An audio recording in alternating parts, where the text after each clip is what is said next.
Hey guys, welcome back to another video of me rambling as usual. No notes, no plan.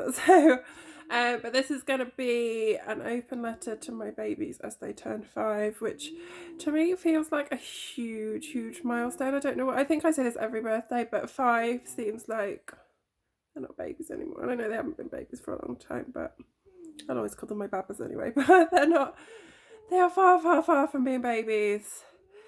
So here goes. I don't know where to start. I guess like 6 years ago, I was piling myself full of all these artificial hormones, desperately trying to have you both. And I kind of always knew that I'd have you both.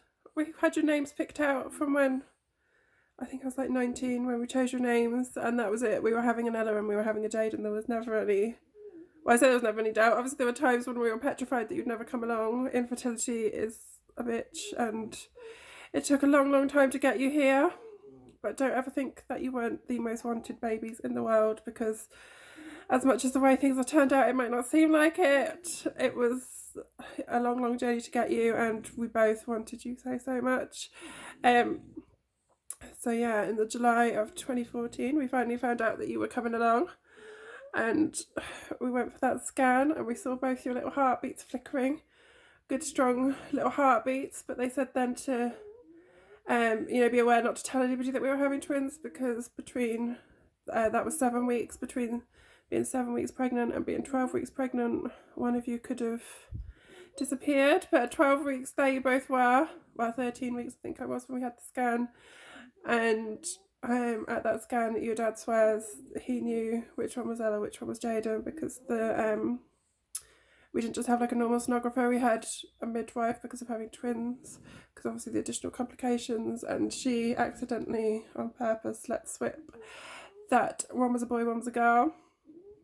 So we knew that from that point that you were a boy and a girl. And even in the womb, Ella was the dominant one always. She was always the boss. She took up the most room. She bossed you around, I'm sure, already. She was the heavier one. She had longer thigh bones, longer legs.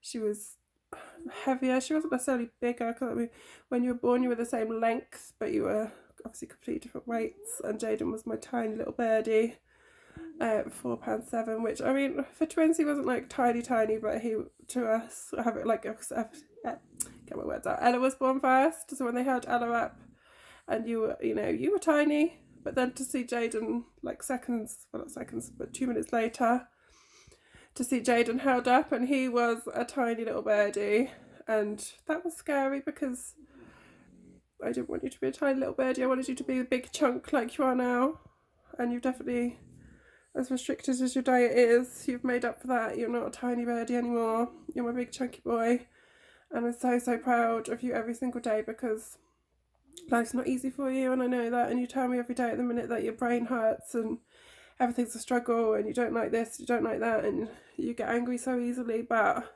you overcome every single thing that's in your path. Because when you were 2 and I was petrified that you would never ever talk, and here you are now, and you never bloody shut up, do you? And it might be 80% correlated, but you talk and you're making progress in everything every single day. The other day you tried to read for the first time and you were pointing at letters and naming the letters, and you got through every letter other than T in the words you got through, and you knew them. And that's just, even from like 6 months ago, I would have said that was way off. So you're smashing through everything that we never thought you'd be able to do. You're achieving so much, and just even just going to mainstream school is such an achievement, and I'm so proud. And then obviously Ella, she's my angel. She's a little bugger when she's at home, mind. Don't let that fool you that she's not. But it can't be easy, because there's only me here, and 90% of my energy goes on Jade, and there's that can't be helped. And you don't really understand why.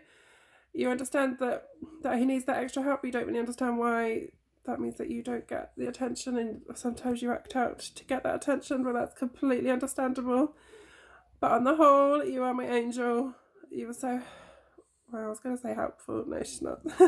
You're really, really not. You're a little bugger when it comes to, you don't take your plate into the kitchen, you don't pick up rubbish off the floor, you won't do anything, but you are an angel. You go to school, you do your work. In public, you're an angel. At home, you can be a little bugger, but what 5-year-old can't? Strong-willed is there's no other words for her. Psycho Sally, my strong-willed girl. You will have the most amazing career ahead of you, but yeah, you can be bloody hard work hours. You really can. And that mum guilt is always strong in me because you get told off 100 times more than Jade does, and that's that balance. And you sometimes you get it, sometimes you don't. That there's just differences between the two of you, and things that maybe he gets away with, you don't, and those kind of things. And that is really, really difficult for me to explain to you. But one day you'll understand that I love you both the exact same, completely different ways. But I don't love one of you more than the other. And I hope you'll know that. And yeah, it's just the three of us forever. It's not the life I planned for you, but I hope that the life that I give you is enough. Sometimes I don't feel like it is, and I overcompensate. You're ridiculously spoiled, which is one thing I always used to hate when you see people whose parents aren't together, and they always have that. People just do, don't they? You overcompensate because you want to prove to yourself and everybody else that you could do it, that you can give them everything.